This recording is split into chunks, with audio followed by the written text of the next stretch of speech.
Assalamu alaikum wa rahmatullahi wa barakatuh. Everyone out there, I hope the sound is working now. I'll begin the reminder over, inshallah ta'ala.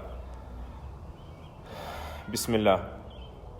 I began actually, without sound, reciting to the end of Surah Yusuf.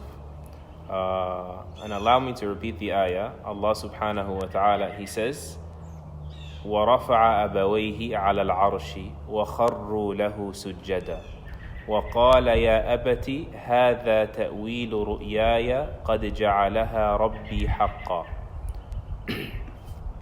وقد أحسن بي إذ أخرجني من السجن وإذ جاء بكم من البدو من بعد أن نزغ الشيطان بيني وبين إخوتي إن ربي لطيف لما يشاء إنه هو العليم الحكيم.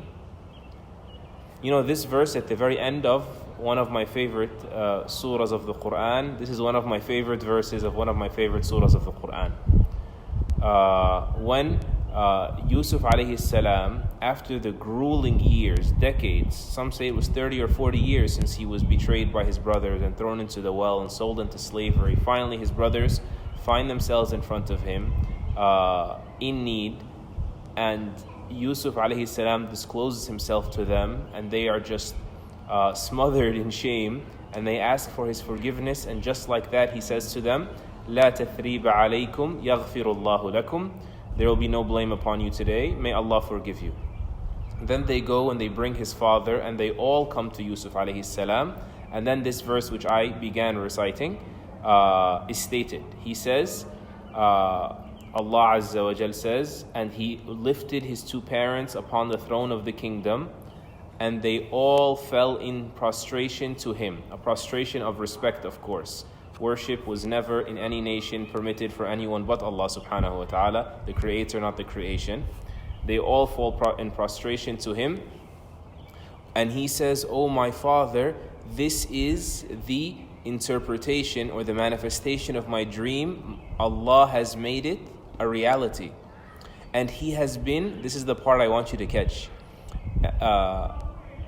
"and he has been so good to me by removing me from the prison and bringing you all to me after Shaitan had instigated between me and my brothers.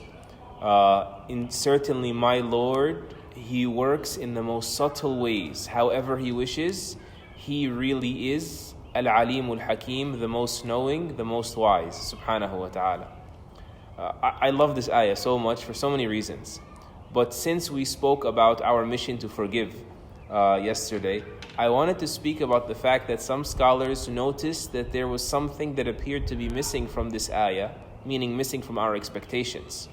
When he was counting the blessings of Allah over him in a positive light, in a positive context, you would expect him to say the biggest tragedy, how it all began, how he was separated from his parents, how he, according to some historians, missed the janazah of his mother. He never saw his mother again.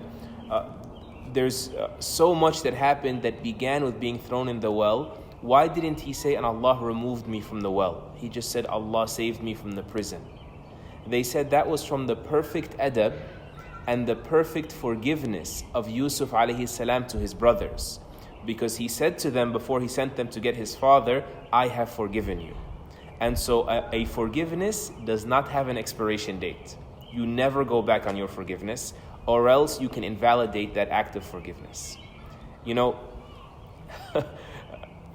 I don't want to say 5, 10, 15, 20 years later we bring it up again like, "I remember what you did and I forgave you."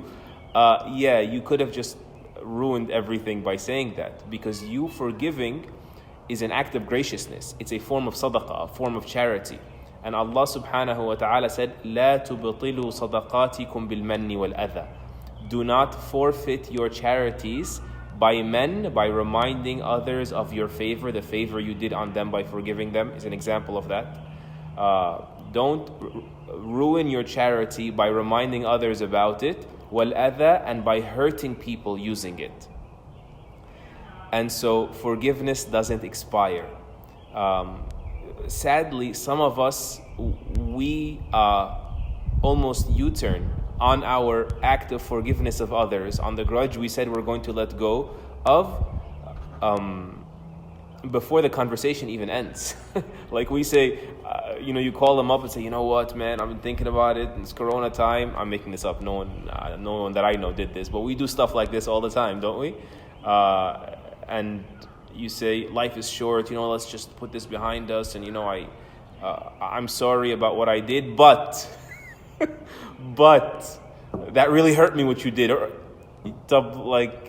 So you're trying to say what? That even though it hurt you really bad, you're still gonna forgive them. So you're shaming them with the fact that you are better than them. I'm going to be a bigger man than you. I'm going to be a bigger woman than you. I'm going to take the higher road.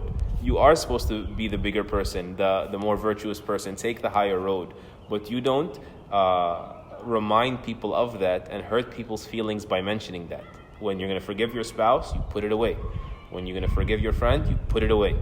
You put it away and you bury it. That's why yesterday's reminder was titled Burying Grudges. Burying means they're dead. Means they don't get resurrected by you, at least.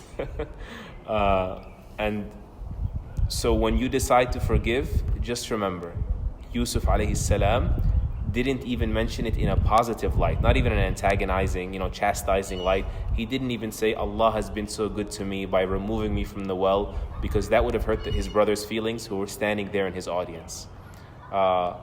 Expiration dates do not exist on acts of forgiveness. Pick up the phone, say I'm sorry.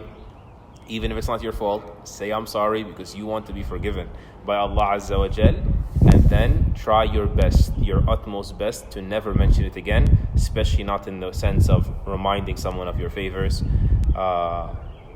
or trying to hurt them by your mention of your virtuosity. Jazakallah khairan. Assalamu alaikum wa rahmatullah.